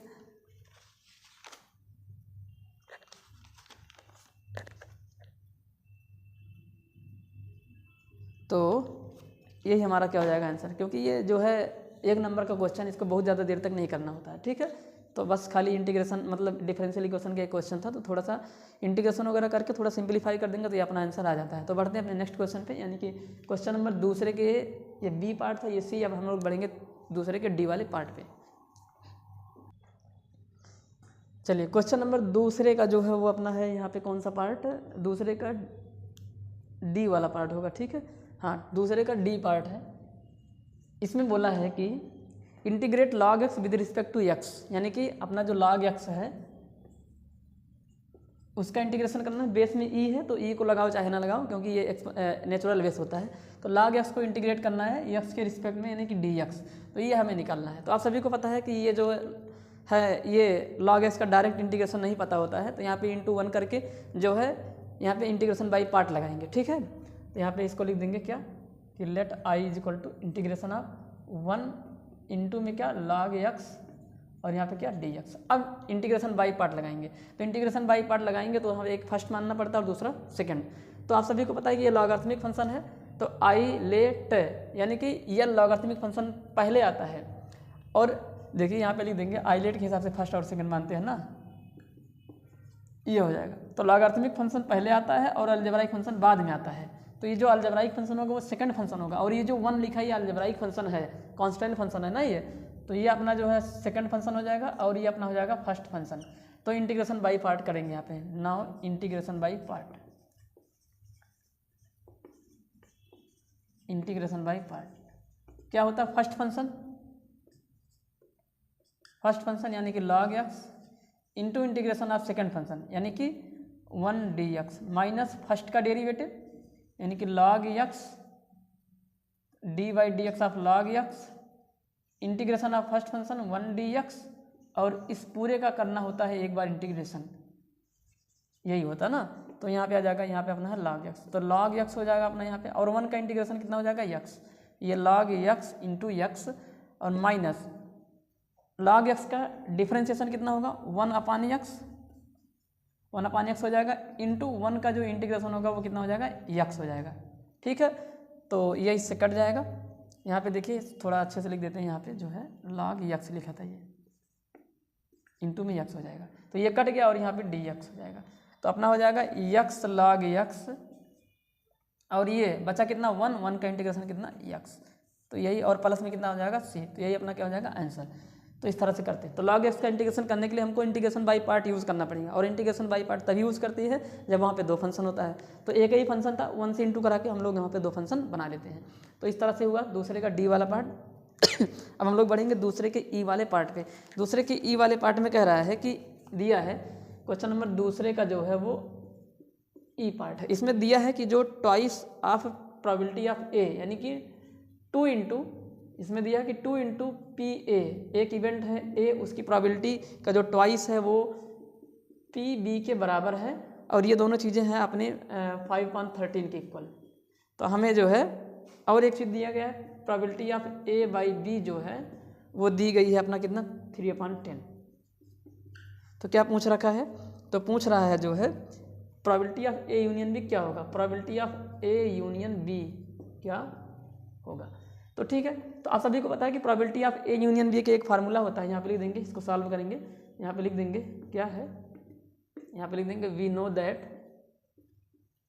हम जानते हैं कि क्या कि probability of A union B is equal to होता है probability of A plus probability of B minus probability of A intersection B. ये हमारे पास एक फार्मूला होता है, इसी फार्मूले में रखेंगे तो डायरेक्ट हमारा आंसर आ जाएगा। उसके लिए हमको पी ए चाहिए, पी बी चाहिए और पी ए इंटरसेक्शन बी भी चाहिए। इसको इक्वेशन नंबर फर्स्ट मान लो। तो यहाँ पे देखिए पी ए दिया गया है, पी बी भी दिया गया है, तो ट्वाइस ऑफ पी ए दिया गया है, यहाँ पे ध्यान में रखना है। हाँ, तो ट्वाइस ऑफ जो पी ए है वो पी बी के बराबर है और ये दोनों 5/13 के बराबर है, यानी कि 2 इंटू पी ए जो होगा वो 5/13 के बराबर है और पी बी 5/13 के बराबर है। तो यहाँ से अलग अलग वैल्यू यहाँ पे निकाल लेंगे और यहाँ पे ये चीज़ दी गई है, तो हम सबसे पहले इंटरसेक्शन की वैल्यू निकालेंगे यहाँ पे। तो सबसे पहले यहाँ पे लिखेंगे because twice of probability of A is equal to 5/13 है और दूसरा हमारे पास क्या दिया है, दूसरा प्रोबेबिलिटी ऑफ बी दिया गया है अपना, वो भी 5/13 है। यहाँ से हम प्रोबेबिलिटी ऑफ ए निकालेंगे और वो हमारा हो जाएगा, ये 2 नीचे चला आएगा तो ये हो जाएगा 5/2 से मल्टीप्लाई होगा तो 26 आ जाएगा और ये चीज़ हमको दी गई है। तो हम यहाँ पे लिख देंगे because probability of A by B. अब हमारा टारगेट क्या है, पहले इंटरसेक्शन को निकालेंगे और यहाँ से निकलेगा intersection, P A by B का फार्मूला होता है probability of A intersection B upon में प्रोबेबिलिटी ऑफ बी। अब देखिए probability of A by B दिया गया है, ये कितना है 3 अपॉन में कितना है 10 है, ये 3/10 है इक्वल टू, और probability of A intersection B हमको निकालना है और अपॉन में प्रोबेबिलिटी ऑफ बी किसके बराबर है 5/13 के, ये इक्वल है। तो ये चीज़ ऊपर जाएगी या फिर उसको क्रॉस मल्टीप्लाई करा देंगे तो यहाँ पे अपना बन जाएगा, यहाँ पे कर देते हैं आर, तो यहाँ पे बन जाएगा कितना, ये क्रॉस मल्टीप्लाई करेगा उधर से तो ये बन जाएगा हमारा जो है, देखिए ये जो है 13 यहाँ से उठ के ऊपर चला जाएगा, इसको ऐसे कर सकते हैं या फिर इस पूरे का मल्टीप्लाई उसके साथ होगा, यानी कि 3 इंटू 5/13 और ये इसके साथ जाएगा तो यहाँ पे हो जाएगा 10 into probability of A intersection B. एक बार चेक करते हैं दिख रहा है कि नहीं दिख रहा है, फिर आगे बढ़ाते हैं। ठीक है, सही है। तो यहाँ पे जो है अब यहाँ से बताएंगे हम अपना क्या हो जाएगा, probability of A intersection B is equal to हो जाएगा, ये 10 नीचे आ जाएगा तो 3 इंटू 5/13 और अपान में कितना आ जाएगा अपने यहाँ पे 10 भी नीचे आ जाएगा, तो काट देंगे इसको तो ये इससे कट जाएगा, तो कुल मिला के आ जाएगा अपना 3/26। कौन आ जाएगा, ये probability of A intersection B निकल के आ जाएगा। तो probability of A intersection B निकल गया 3/26। कैसा है, ये 10 नीचे आ जाएगा, 5 से 10 कट जाएगा, 2 आ जाएगा और 2 का 13 से मल्टीप्लाई कराएंगे तो कितना आ जाएगा अपना, तो ये 3/26 आ जाएगा। तो ये सारी वैल्यू अब यहाँ पे उठा के रख देंगे तो हमें पी ए यूनियन भी मिल जाएगी। ठीक है, तो देखिए कैसे रखते हैं, यहाँ पे सारी वैल्यू को रख देंगे यहाँ पे और कुछ नहीं करना है।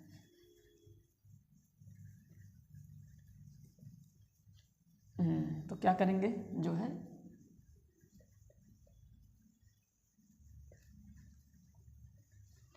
तो यहाँ पे लिख देंगे पुट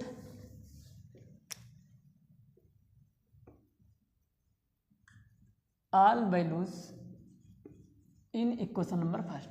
तो इक्वेशन नंबर फर्स्ट में पुट कर दो, इक्वेशन फर्स्ट ये है, इसमें पुट करेंगे तो P A union B is equal to probability of A union B is equal to probability of A किसके बराबर है 5/26 के बराबर है, प्लस प्रोबेबिलिटी ऑफ बी 5/13 के बराबर है, माइनस निकल के आया है अभी just probability of A intersection B जो कि अपना 3/26 के बराबर है तो माइनस कर देंगे 3/26, तो इन सब का एलसीएम निकालेंगे तो 26 आ जाएगा, ये इससे गया तो अपना बचेगा 5, ये 2 बार जाएगा तो अपना बन जाएगा ये 10, माइनस 1 बार जाएगा तो कितना आ जाएगा, ये 3 आ जाएगा। तो यहाँ पे अब निकल रहा है probability of A union B, कितना निकल रहा है, probability of A union B. तो probability of A union B is equal to, इन दोनों को जोड़ देंगे 15 हो जाएगा, और 15 में से 3 निकाल देंगे, कितना हो जाएगा 12। तो 12/26 आ जाएगा, काट देंगे तो यहाँ पे आ जाएगा 2 से कट जाएगा 6 टाइम, और यहाँ पे हो जाएगा 3। तो कुल मिला के 6/13 हमारा क्या हो जाएगा आंसर। तो probability of A union B की जो वैल्यू आई है वो 6/13 आ जाएगी। तो देखिए इस तरह से हमको ये करना होता है। कैसे किया गया, ये सारी चीज़ें दी गई थी, ये तीनों बराबर में, इसका मतलब ये निकल के आ रहा है कि 2 × p/a 5/13 के इक्वल है। तो यहाँ से हमने जो है पी ए की वैल्यू निकाली 2 को ट्रांसफर करके। एक बार आंसर को चेक करते हैं, फिर आगे बढ़ते हैं नेक्स्ट क्वेश्चन पे। ठीक है, तो जो आंसर आएगा वो कितना आएगा एक बार देख लेते हैं। पहले का ही ई पार्ट है, 6/13 आ रहा है। ठीक है, एकदम सही आंसर है, यही हमारा आएगा। तो देखिए इतनी जानकारी से ये फार्मूला आपको पता होना चाहिए, और साथ ही साथ एक फार्मूला यहाँ पे और लगा हुआ है। ये दोनों फार्मूले आपको पता होने चाहिए, तो ये सवाल आपसे लग जाएगा। 1 नंबर का ये सवाल था, कैलकुलेटिव था और कुछ नहीं था। ठीक है, तो बढ़ेंगे अपने क्वेश्चन नंबर 2 की तरफ। अब यहाँ से शुरू हो जाएंगे अपने 2-2 नंबर के क्वेश्चन।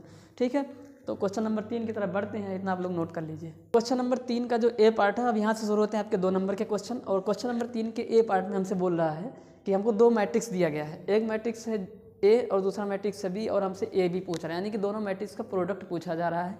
क्या होगा, ध्यान से देखिए यहाँ पे क्या करेंगे। तो इस मैट्रिक्स का जो ऑर्डर होगा वो कितना होगा, इसमें कितने रो हैं, 2 रो हैं, और कॉलम कितने हो जाएंगे अपने 1, 2 और 3। तो ये 2x3 का है।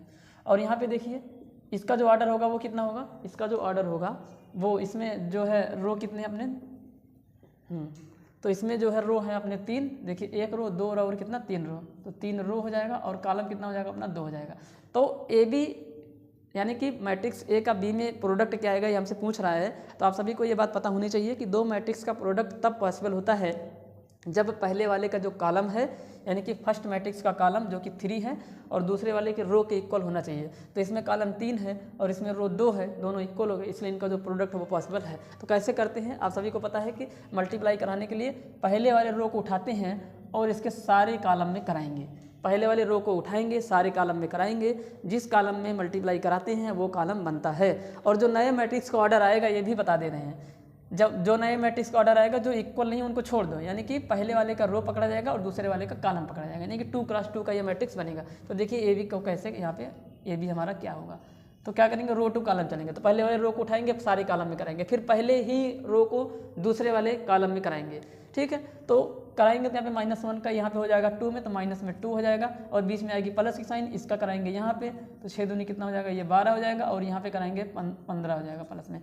अब पहले वाले कॉलम में करा दिए पहले वाले रो को, अब पहले वाले ही रो को दूसरे वाले कॉलम में कराएंगे। मैंने बताया कि जिस कॉलम में कराते हैं वही कॉलम तैयार होता है, तो इसको यहाँ पे कराएंगे। अब तो -1 का इस 1 में होगा तो -1 हो जाएगा, इसका यहाँ पे हो जाएगा तो 14 हो जाएगा, और इसका यहाँ पे हो जाएगा तो प्लस में कितना हो जाएगा 9। अब दूसरे वाले रो को उठाएंगे, पहले कराएंगे तो यहाँ पे आ जाएगा प्लस में 8 हो जाएगा, और इसका यहाँ पे कराएंगे तो माइनस में 12 हो जाएगा, और इसका यहाँ पे कराएंगे तो प्लस में कितना हो जाएगा अपना 25 हो जाएगा।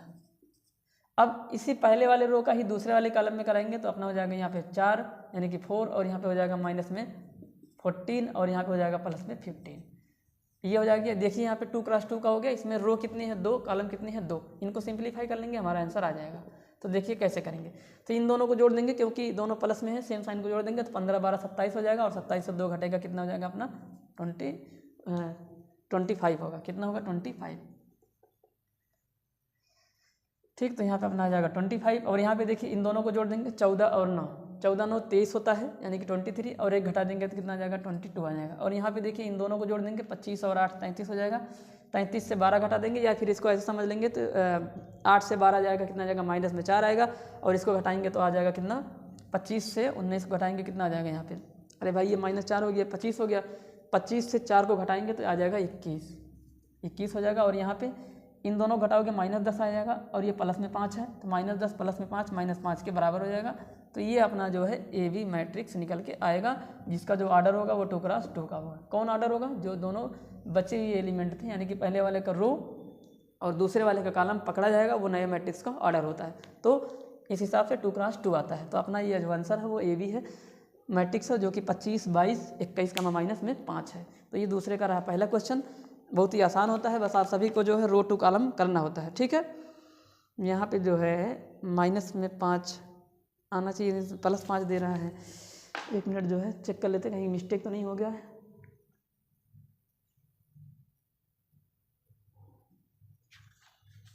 एक मिनट देख लेते हैं, यहाँ पे थोड़ा मिस्टेक लग रहा है मेरे को ध्यान में देना है यहाँ पे। हाँ, तो यहाँ पे करा दिए तो आ गया कितना 4, यहाँ पे करा दिए तो माइनस में 14 आ गया, और यहाँ पे 15 हो गया, हमने 5 लिख दिया गलती से, यहाँ पे कितना हो जाएगा 15। ठीक है, तो ये आ जाएगा कितना 4 माइनस 10 कितना आ जाएगा अपना, सॉरी 4 माइनस 14 आ जाएगा माइनस में 10, और 15 से घटाएंगे तो प्लस में 5 आ जाएगा, तो यहाँ पे प्लस में 5 आंसर आ जाएगा। तो ये सही है इसका। ठीक है, तो यहाँ पे करना होता है इस तरह से। ठीक, तो अब हम लोग बढ़ेंगे जो है क्वेश्चन नंबर तीसरे के बी वाले पार्ट पे, और तीसरे के बी पार्ट में हमसे कह रहा है क्या कि क्या जो फंक्शन है हमारा F X equal to X plus 5 एक फंक्शन दिया गया है, तीसरे का जो अपना है बी पार्ट है, और इसमें एक फंक्शन दिया गया है F X equal to X plus 5, यानी कि एफ एक्स एक्स प्लस 5 होगा when X is less than और equal to 1, and F X equal to minus 5 when X is greater than 1। तो हमें बताना है कि x बराबर 1 पर ये फलन कॉन्टीन्यूअस है कि नहीं है। यहाँ पे is x equal to 1 function is continuous, क्या x बराबर 2 पर यह फलन सतत है, तो ये हमें बताना है। तो देखिए आसान है, सबसे पहले आप सभी को इस फंक्शन को समझा देते हैं। तो इसमें कह रहा है आपसे कि एफ एक्स हमारा कुछ ये पीस वाइज फंक्शन है, और वो डिपेंड कर रहा है x की वैल्यू पर। जब x 1 से छोटा होगा या 1 के इक्वल होगा तो ये वाला फंक्शन काम करेगा, एफ एक्स ये होगा, और जब 1 से बड़ा होगा तो एफ एक्स ये होगा। तो इसको एक नंबर लाइन पे ऐसे प्लॉट कर लिया जाता है। देखिए ये, तो यहाँ पे अपना x बराबर 1 है, 1 से छोटा मतलब इस साइड में, तो इस साइड में जो एफ एक्स होगा वो अपना हो जाएगा कितना, वो अपना हो जाएगा x प्लस में कितना 5, और इस साइड में यानी कि इसको छोड़ के ये सब x की वैल्यू के लिए जो एफ एक्स हो जाएगा वो हो जाएगा हमारा x माइनस में कितना 5, और x बराबर 1 पर जो एफ एक्स होगा वो वही होगा जो कि है x प्लस 5 है। तो हमें बताना है कि x बराबर 1 पर ये फंक्शन कैसा है। तो x बराबर 1 पर कैसा है चेक कर लेते हैं। तो x बराबर 1 पर अगर LHL RHL और F1 यानी कि x इक्वल टू 1 पर फंक्शन की वैल्यू तीनों आपस में इक्वल हो जाती है, तो वो फंक्शन x बराबर 1 पर कॉन्टीन्यूअस होगा, अन्यथा नहीं होगा। तो सबसे पहले निकालेंगे LHL को, तो LHL यानी कि लेफ्ट हैंड लिमिट, जो कि होता है अपना क्या, लिमिट x टेंड टू, जिस पे निकालने उसके ऊपर निगेटिव चढ़ाते हैं, यानी कि 1 की तरफ बाएं से आ रहे। तो ये अपना 1 है, यही अपना 1 है। इधर बाएं से आएंगे तो 1 से छोटे नंबर मिलेंगे।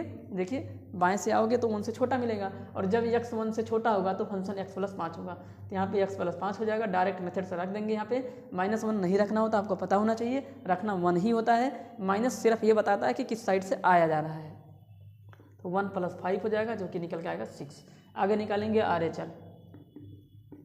RHL क्या हो जाएगा, limit x tend to 1 positive, F X 1 positive का मतलब 1 के दाएं से आएंगे। तो जब भी 1 अपना यही है, उसके दाएं से आएंगे तो 1 से बड़ा नंबर मिलेगा, उसके लिए हमारे पास ये फंक्शन काम करेगा। तो बन जाएगा x माइनस 5, तो रख देंगे कितना हो जाएगा 1 माइनस 5 इक्वल टू माइनस में कितना 4। अब यहाँ पे देख लीजिए LHL RHL ही इक्वल नहीं आ रहे, तो फंक्शन की वैल्यू निकालने की कोई भी ज़रूरत नहीं है, क्योंकि अगर LHL RHL और तीनों जो फंक्शन की वैल्यू है उस पॉइंट पर अगर तीनों बराबर नहीं आते तो फंक्शन कॉन्टिन्यूस नहीं होता है। यहाँ पे लिख देंगे hence at x equal to 1 LHL is not equal to RHL, so at x equal to 1 function is not continuous. क्या हो जाएगा, function is not continuous, function is not continuous. Function जो होगा अपना वो कॉन्टिन्यूस नहीं होगा, फलन सतत नहीं है x बराबर 1 पर। तो यहाँ पे करना होता है। अगर यही बराबर आ जाता तो हम यहाँ 1 भी निकालते हैं यहाँ पे, ठीक है। तो यही नहीं बराबर आया तो फिर आगे निकालने की कोई भी ज़रूरत नहीं है। तो इस तरीके से हो जाता है हमारा ये क्वेश्चन नंबर तीसरे का बी वाला पार्ट।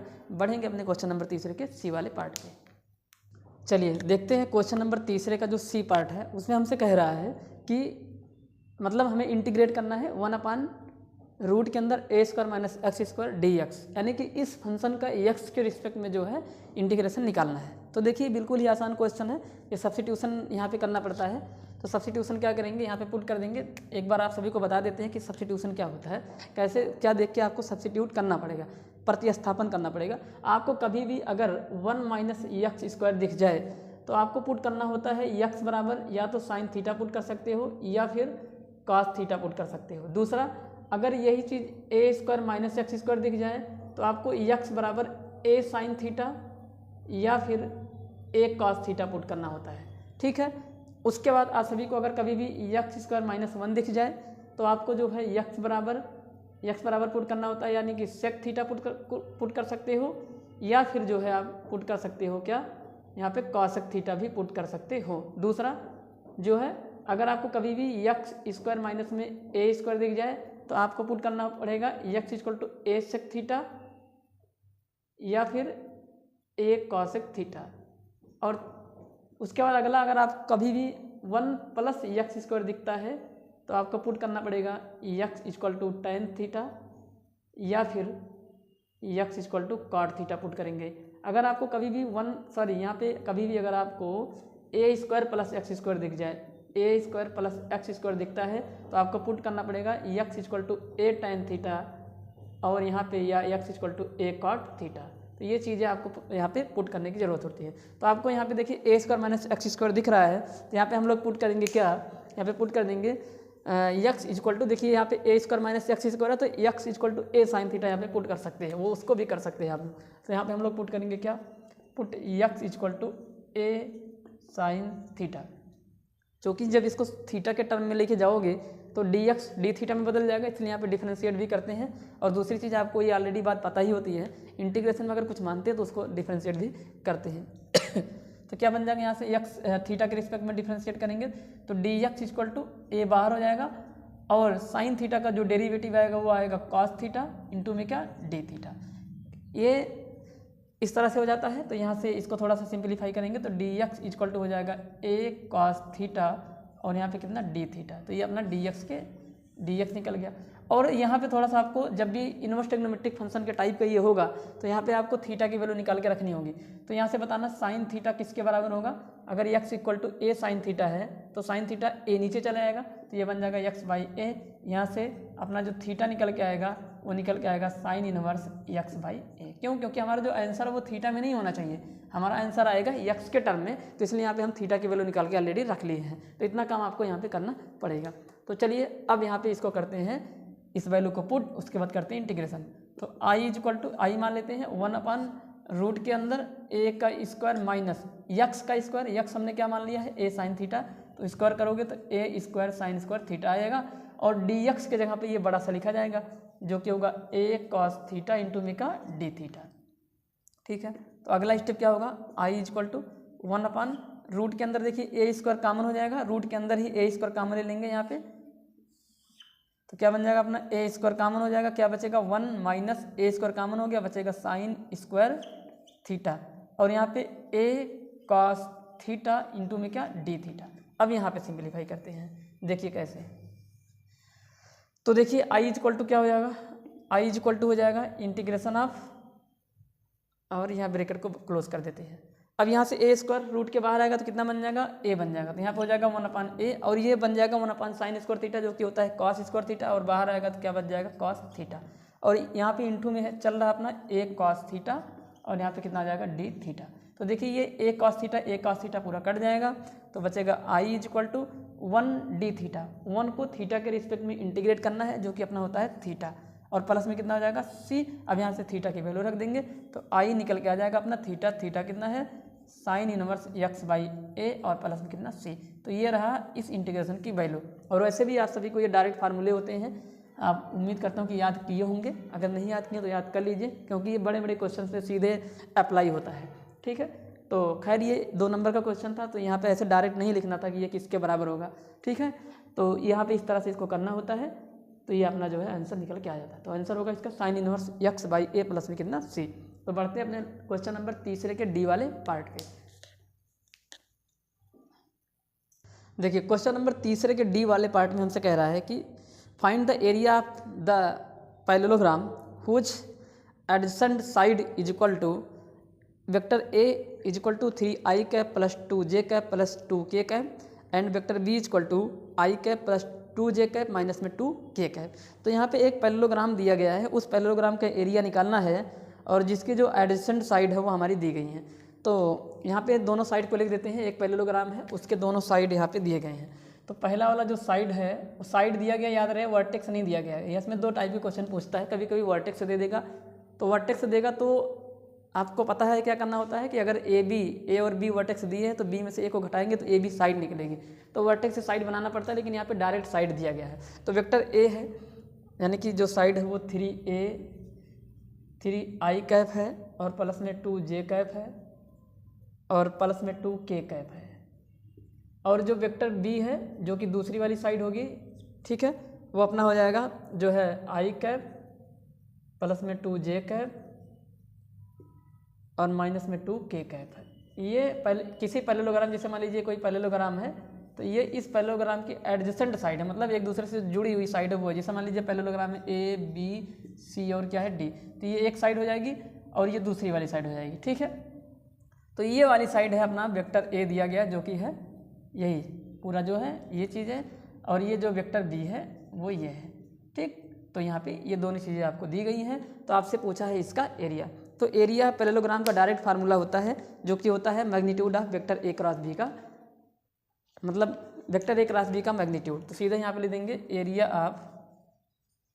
एरिया ऑफ पैरेललोग्राम, यानी कि समांतर चतुर्भुज का एरिया ऑफ पैरेललोग्राम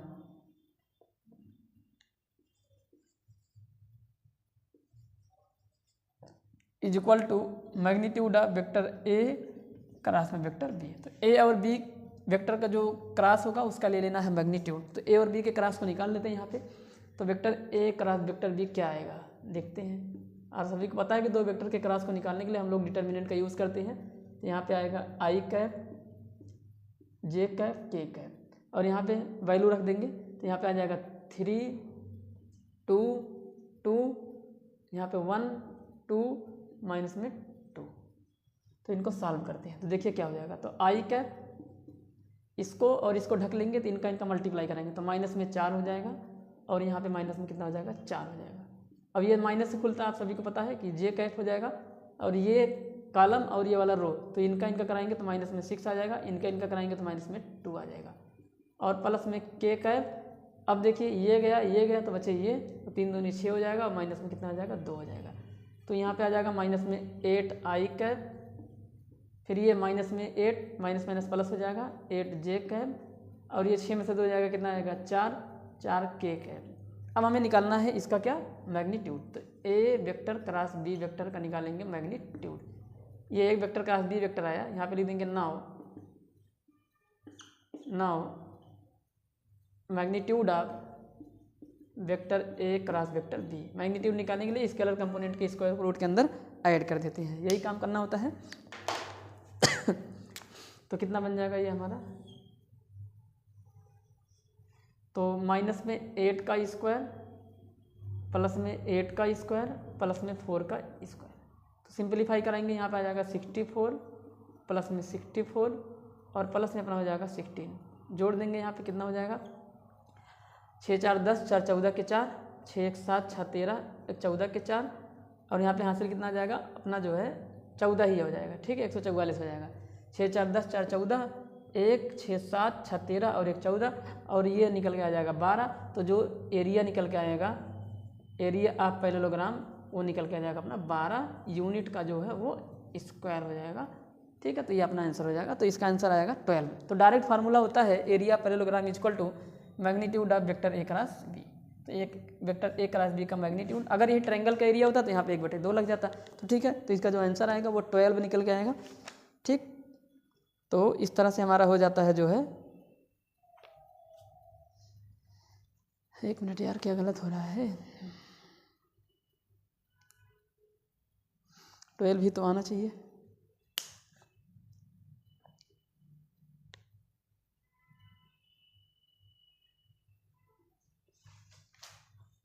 चेक कर लेते हैं एक बार जो है,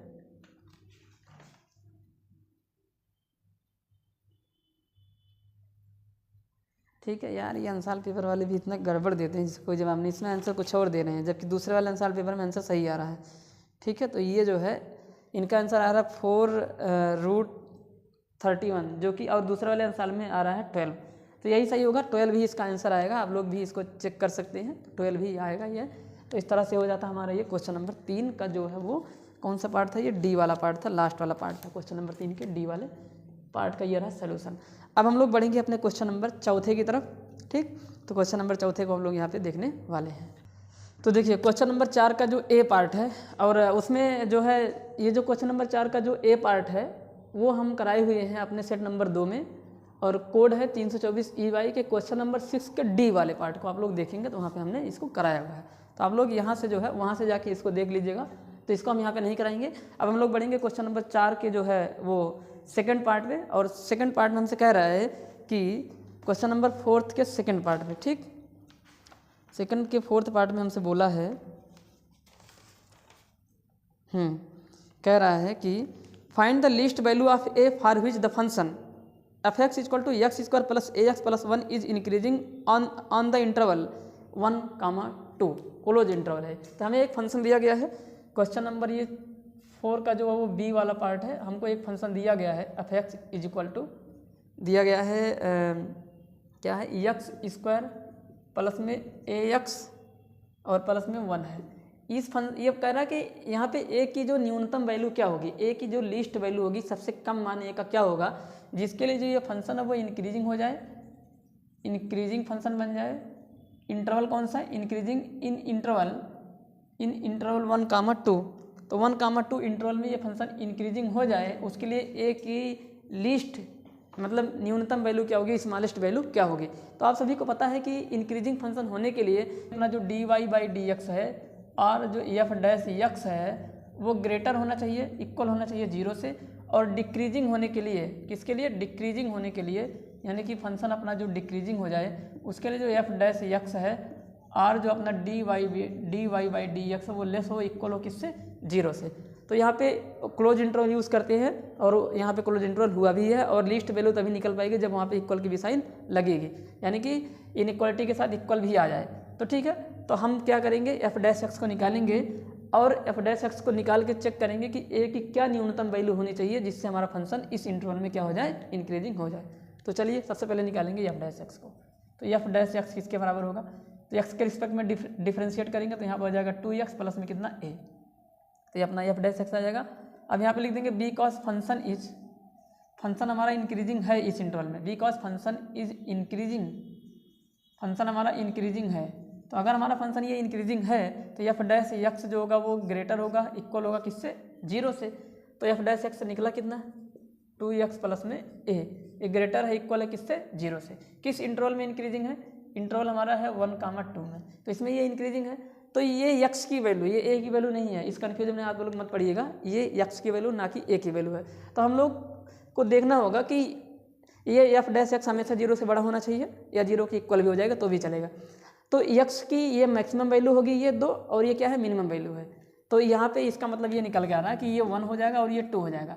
तो इतने के बीच में ये सारी x की वैल्यू रखोगे तो ये फंक्शन जो है हमारा इंक्रीजिंग हो जाएगा। तो एक बार यहाँ से x की वैल्यू एक बार 1 रख के एक बार 2 रख के चेक कर लेंगे कि जब x का मान 1 होगा तो a कहाँ जा रहा है, और जब x का मान 2 होगा तो a कहाँ जा रहा है, और वहाँ से हम a के कॉमन पार्ट को ले लेंगे तो वहाँ से पता चल जाएगा कि, क्योंकि भाई x के ऊपर ही डिपेंड करेगा ना, x की वैल्यू जब 1 रखोगे तो ये पता चल जाएगा कि a की वैल्यू क्या है, और जब 2 रखोगे तो ये पता चलेगा a की वैल्यू क्या है। यहाँ पे रख के चेक करते हैं, देखिए यहाँ पे लिख देंगे put x is equal to 1, यहीं पे पुट करेंगे तो कितना बन जाएगा, 2 × 1 प्लस में a इज ग्रेटर देन और इक्वल टू 0। तो यहाँ पे आ जाएगा a इज ग्रेटर देन और इक्वल टू 2 1 जा 2 हो जाएगा, और ये इधर जाएगा माइनस में कितना आ जाएगा, 2 आ जाएगा। तो a की वैल्यू -2 निकल के आएगी। अगर x की वैल्यू को 1 रखते हैं तो a जो होगा वो -2 होना चाहिए, मतलब -2 नहीं होना चाहिए, -2 हो या -2 से बड़ा होना चाहिए, तब जाके ये फंक्शन इंक्रीजिंग हो जाएगा। अगला again put x equal to 2, भाई इन दोनों वैल्यू के बीच में कोई भी नंबर रखते रहो और इन दोनों पर भी इंक्रीजिंग होगा ये, क्योंकि क्लोज इंटरवल लगाया है। तो यहाँ पे रखेंगे कितना अपना 2 × यहीं रखेंगे 2 प्लस में कितना a इज ग्रेटर देन और इक्वल टू 0, तो यहाँ पर हो जाएगा 4 plus a is greater then और इक्वल टू 0, तो a इज ग्रेटर देन और इक्वल टू माइनस में कितना 4। तो ये हो जाएगा, 2 वैल्यू a की निकल के आई है कि a की वैल्यू या तो जो है वो -4 से बड़ी हो, बराबर हो, तो भी फंक्शन इंक्रीजिंग हो जाएगा, या -2 से बड़ी हो बराबर हो तो भी इंक्रीजिंग हो जाएगा। अब हम लोग पकड़ेंगे इनका कॉमन पार्ट, दोनों बातों को संतुष्ट होना चाहिए ना, ठीक है। जब दोनों बात जिस ए की वैल्यू के लिए दोनों बातें संतुष्ट हो जाएंगी वही ए की न्यूनतम वैल्यू हो जाएगी। तो ठीक है, यहाँ पे जो है इसको नंबर लाइन से दिखाते हैं, तो यहाँ पे -4 आएगा और यहाँ पे कितना आ जाएगा, -2 आ जाएगा, ठीक है। तो इसमें बोला कि जो ए है वो बड़ा होना चाहिए -2 से, तो ये है, यहाँ से लेके यहाँ तक है दूसरा। और यहाँ पे बोला है कि -4 से बड़ा होना चाहिए, तो ये है, इस साइड में चल रहा है ये। अब इनका कॉमन पार्ट देखिए, ये पार्ट अगर पकड़ते हो तो इसमें ये वाला -2 से बड़ा नहीं है, ये सारे नंबर -2 से क्या है, ये बीच का नंबर -2 से छोटे हैं, पर जो ये वाला पार्ट है इनका कॉमन पार्ट ये यहाँ से स्टार्ट हो रहा है।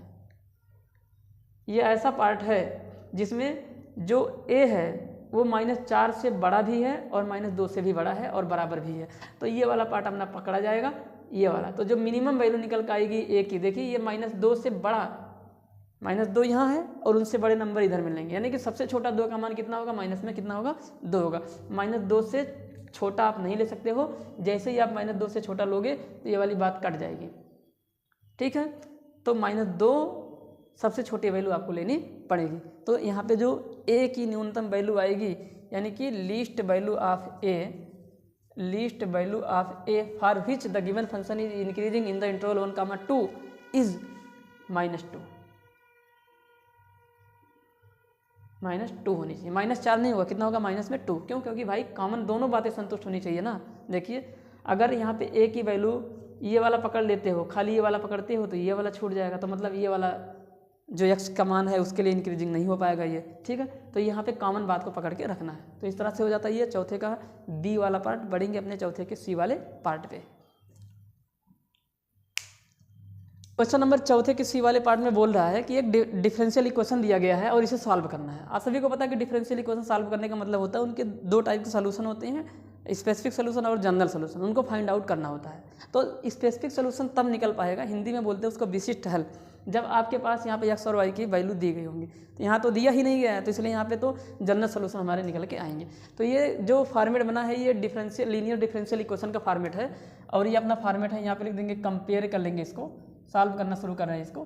तो comparing the given differential equation, comparing given differential equation two, compare करेंगे किससे, इसको कंपेयर करेंगे dy/dx प्लस में py इक्वल टू q से। तो कंपेयर करेंगे तो जो y के साथ होगा वो p होगा, तो y के साथ कुछ नहीं है तो 1 है, तो जो p का मान आया वो 1 आ गया, और जो बाद में लिखा होगा वो q होगा, और q भी कितना है, 1 है। उसके बाद आप सभी को पता है यहाँ पे इंटीग्रेटिंग फैक्टर निकालते हैं, IF निकालेंगे, और IF होता है e की पावर p किस dx की dy, जिसके रिस्पेक्ट में डिफरेंशिएशन हुआ है। तो किसके रिस्पेक्ट में हुआ है, x के, उसी के रिस्पेक्ट में डिफरेंशिएशन इंटीग्रेशन भी होगा। यहाँ पे हो जाएगा e की पावर 1, सॉरी p की वैल्यू कितनी है, 1 है, तो 1 dx, और यहाँ पे हो जाएगा e की पावर 1 का जो इंटीग्रेशन होगा वो x होगा, तो IF की वैल्यू निकल के आ गई ये, तो ये IF निकल गया। अब हम लोग निकालेंगे सोल्यूशन ऑफ डिफरेंशियल इक्वेशन। तो इनका जो सोल्यूशन होता है सभी को पता होना चाहिए, सोल्यूशन क्या होगा इसका, देखिए सोल्यूशन ऑफ डिफरेंशियल इक्वेशन, तो सोल्यूशन इसका हो जाएगा सोल्यूशन ऑफ DE, तो हो जाएगा क्या, जिसका डिफरेंशिएशन हुआ है वो गुणे IF, तो किसका हुआ है, y का हुआ है, तो y गुणे IF कितना है, e की power x equal to integration of q गुणे IF, q कितना है, 1 है, इंटू IF कितना निकल गया है, e की पावर x है, और यहाँ पे कितना आ गया, dx आ गया। तो y ये बन जाएगा अपना y e की पावर x इक्वल टू, इसका e की पावर x में 1 का मल्टीप्लाई करेंगे तो e की पावर x आएगा, इंटीग्रेशन कर देंगे तो e की पावर x आ जाएगा, और प्लस में कितना आ जाएगा, c आ जाएगा। तो यहाँ से y बराबर क्या हो सकता है, y बराबर हो जाएगा e की पावर x, नीचे आएगा इसके e की पावर x प्लस में c अपान e की पावर x, तो y इक्वल टू, ये इससे कट जाएगा 1 प्लस c e की पावर -x, यही हमारा क्या हो जाएगा, आंसर हो जाएगा। तो इस तरीके से ये करना होता है, ये लीनियर डिफरेंशियल इक्वेशन का क्वेश्चन था, आसान था ये, ठीक है। तो ये हमारा आंसर हो जाएगा, एक बार देखना पड़ेगा आंसर क्या आ रहा है। तो हमारा जो आंसर है उसका हमारे तो निकल के आए हैं 1 प्लस c e की पावर x, इनका देखते हैं क्या आया है। चौथे का है अपना जो है ये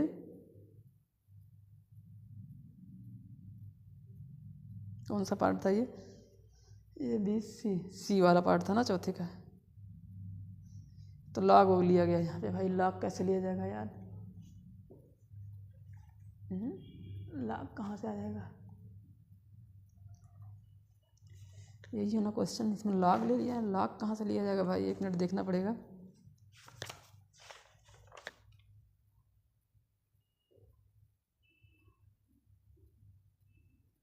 y इक्वल टू 1 प्लस ए ई की पावर माइनस एक्स।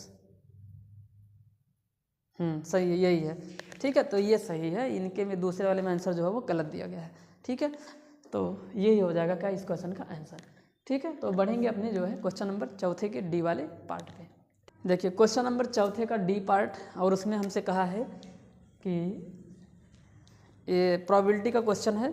क्वेश्चन में बोल रहा है कि ए डाई इज थ्रोन वंस, एक सिक्के को, एक पासे को एक बार उछाला गया, फेंका गया। ठीक है, एक डाई है, एक डाइस है, यानी कि एक पासा उसको एक बार फेंका गया। कह रहा कि if E represent the event the number obtained on the die is multiple of 3, यानी कि जो इवेंट ई है वो डाई पर जब 3 का मल्टीपल आता है वो दिखाता है, यानी कि 3 का गुणज।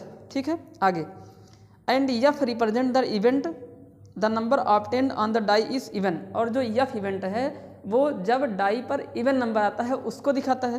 तो कह रहा है कि then tell whether the events E and F are independent event, तो बताइए क्या ई और एफ इंडिपेंडेंट इवेंट हैं, यानी कि स्वतंत्र घटनाएं हैं कि नहीं है। तो एक डाई है उसको फेंका गया, तो आप सभी को पता है कि जब भी एक डाई को फेंका जाता है तो हमारे पास जो सैंपल स्पेस बन के आते हैं एक डाई को फेंकने पर वो आ जाएगा 1 2 3 4 और कितना 5 और कितना 6, तो ये सैंपल स्पेस हो जाएगा। ई इवेंट बोल रहा है मल्टीपल ऑफ 3 है, मल्टीपल ऑफ 3 यानी कि 3 का गुणज है। तो ई इवेंट के अंदर एलिमेंट कौन कौन से आएंगे, 3 के गुणज जो 3 से कटते हों, तो कौन सा होगा, एक 3 होगा दूसरा 6 होगा, तो 3 और 6 आ जाएगा। और जो अपना एफ इवेंट है वो हमारा है कि इवन नंबर आ जाए, यानी कि इवन नंबर, हाँ इवन नंबर अपना आ जाए। तो एफ इवेंट में कौन से आएंगे, इवन नंबर है 2 4 और कितने 6। ठीक है, अब हमसे कह रहा है कि क्या ये जो इवेंट ई है और जो इवेंट एफ है वो इंडिपेंडेंट इवेंट है कि नहीं है। तो आप सभी को पता है कि अगर ई और एफ इंडिपेंडेंट इवेंट होते हैं, यहाँ पे लिख देंगे इफ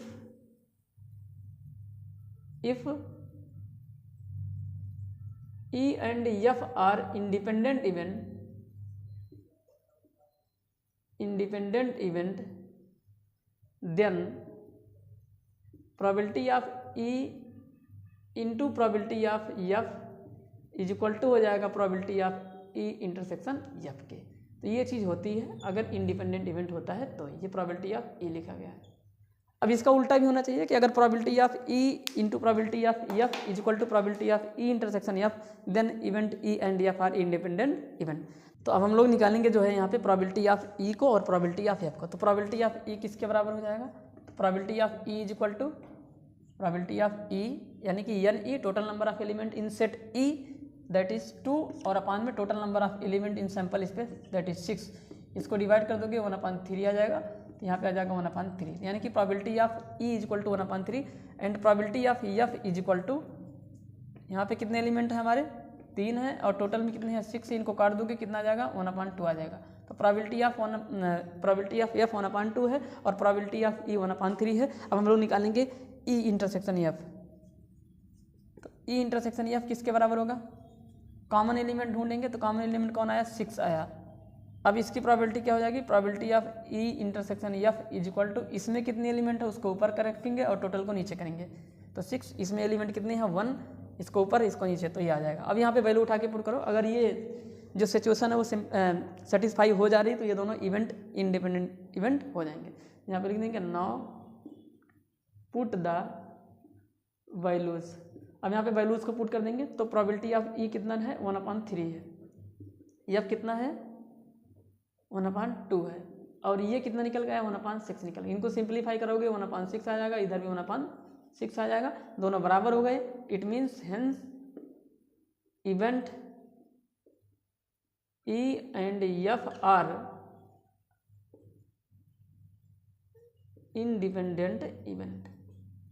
तो हमारे जो इवेंट ई और एफ है वो इंडिपेंडेंट इवेंट हो गए हैं। तो इस तरह से हो जाता है क्वेश्चन नंबर चौथे का डी पार्ट। ये 2 नंबर के क्वेश्चन थे। अब हम लोग बढ़ेंगे अपने क्वेश्चन नंबर 5 की तरफ। ठीक है, इतना आप लोग नोट कर लीजिए। बढ़ते हैं अपने क्वेश्चन नंबर 5 के ए पार्ट की तरफ।